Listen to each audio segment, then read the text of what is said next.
السلام علیکم ناظرین تحریک انصاف لاہور میں پاور شو کیوں کرنے جا رہی ہے؟ کیا عمران خان گاڑی سے باہر نکل کر خطاب کریں گے؟ اور دیگر معلومات آپ کے ساتھ اس ویڈیو میں شیئر کرنے جا رہے ہیں۔ ناظرین، پاکستان تحریک انصاف نے بدھ 8 مارچ کو لاہور میں تاریخی پاور شو کرنے کا اعلان کیا ہے۔ خود عمران خان ایک ریلی کی قیادت کرتے ہوئے زمان پارک سے داتا دربار جائیں گے۔ پی ٹی آئی کے رہنما حماد اظہر کے مطابق یہ لاہور کی تاریخ کا سب سے بڑا اجتماع ہوگا۔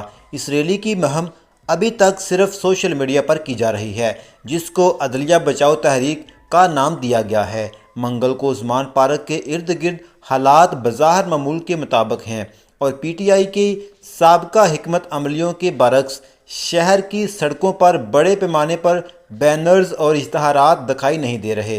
البتہ ٹویٹر پر عدلیہ بچاؤ پاکستان بچاؤ کا نعرہ ٹرینڈ کر رہا ہے۔ جب سے عمران خان پر قاتلانہ حملہ کیا گیا ہے، یہ پہلی بار ہوگا کہ عمران خان خود عوام کی قیادت کریں گے اور عوام اپنے محبوب لیڈر سے اظہار یکجہتی کے لیے آئیں گے۔ یہ بلا شبہ ایک عظیم الشان ریلی ہوگی۔ پارٹی کے مطابق P T I chairman bulletproof گاڑی میں ہی ریلی کی قیادت کریں گے اور خطاب کے لیے بھی باہر نہیں نکلیں گے۔